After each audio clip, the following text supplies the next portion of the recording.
This is the Poco X6 Pro and I've had it for about a week. I've always been a huge fan of Poco and the value for money that they offer, so I decided to try their latest and greatest flagship killer. But what can 300 bucks actually get you? In this video we're gonna be testing the camera performance and everything that this phone has to offer and decide if it's actually worth your money. Let's go! Now when it comes to the unboxing experience, you get pretty much the same box as any other Poco phone and Xiaomi phone for that matter. So there is your silicone case, there is the phone itself, and below that is your charger, which is the typical 67-watt charger.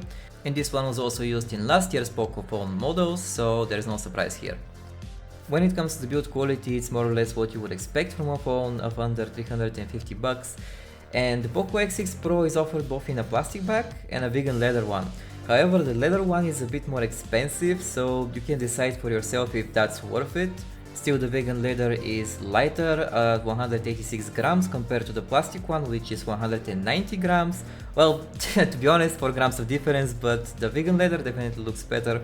And the plastic one is a fingerprint magnet, which might be an issue for some people, but let's be honest, you will just slap the case that the phone comes with, and that basically solves the problem.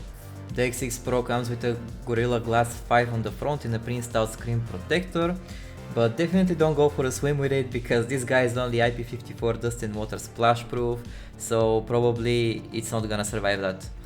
In any case, this phone is absolutely gorgeous. I love the design, even though it's a kind of a fingerprint magnet, and I love what they did with the new design of the camera module compared to the last year's Poco X5 Pro, but more on that in another video where I'm going to be comparing them. Moving on to the display, and this year I absolutely love the Poco X6 Pro's display, mainly because it covers almost the entire phone at 90.1%.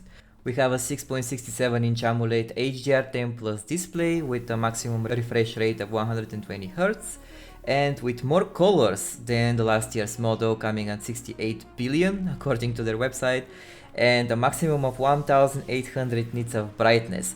And while it's not one of the brightest screens on the market right now, it's definitely enough when it comes to outdoors, even on a bright sunny day, and you'll definitely be able to see everything, especially if you turn that automatic brightness on. And with a resolution of 1220 by 2712, it's a pretty solid viewing experience no matter what you throw at this phone. Again, what you would expect from Poco, just incredible. And when it comes to these dual speakers, there's nothing fancy like Dolby Atmos or anything like that, but here's a quick recording so you can get an idea. Mentioned in the title of this video, I haven't used a smarter smartphone, if you know what I mean. Everything just works seamlessly with it, from the style of your home screen and lock screen with adaptive icons and wallpapers to the AI camera that lets you do a ton of amazing optimizations to your photos and videos, like literal magic. Now, before we continue, I would like to quickly mention the sponsor of this video, Fastcomet. Now, Fastcomet is a hosting company that you can use to create your own websites, from blogs to shops to literally any type of project that you might have, and I know that because I'm using them myself. They offer an amazing 24/7 customer and technical support that you can rely on. They are cheaper than most bigger hosting companies out there like GoDaddy, SiteGround and Bluehost, so make sure to give them a try from the link in my description below, and that way you can also support me as a creator. Now let's get back into the video. This year's Poco X6 Pro is powered by the new MediaTek Dimensity 8300 Ultra, which is a 4nm chip, and honestly it's one of their best yet. The performance is just amazing. Look at this 1.3 million score on Antutu and 4000 on the Geekbench here. It's coming closer to something like the Snapdragon 8 Plus Gen 1 and just a shy 1000 points of the Gen 2 as well. This translates perfectly when it comes to gaming, and I'm running here the Genshin Impact at maximum settings, absolutely no stuttering whatsoever. And if you happen to notice some minimal stutters here and there, you can always activate the game turbo mode, which I'm a real fan of. In addition to the boost of your FPS, there are tons of settings and tweaks in here, so make sure to check them out, it's actually pretty fun. Now, I'm not mentioning anything about the battery because it's basically the same as the last year's X5 Pro, but you can expect this phone to last you for around 6 to 7 hours of screen on time, mainly because of this nice CPU that's really efficient and fast at the same time. Other games like Asphalt 9 also run pretty good, and you can see in crystal clear 60 FPS or more that I totally suck at this game. But you know what would be awesome? It's if you're enjoying this video so far, and in that case I would really appreciate you hitting that like button and subscribing to my channel for more content like this. And thanks for sticking until now, guys. Let's proceed. We have a triple camera system here, the main 64 megapixel shooter, an 8 megapixel ultra wide, and a 2 megapixel macro camera again. Not that anyone uses that, but you have it. There are plenty of camera modes here that you can choose from, like the portrait, night, and even a pro mode, which is always great to see here. And here are some samples of the photos that I took with this device. Now, half of these photos were taken with the AI camera mode turned on, which basically enhances the colors, and I think it also sharpens the images, but you might prefer a more natural look, so I've included also samples with the feature turned off.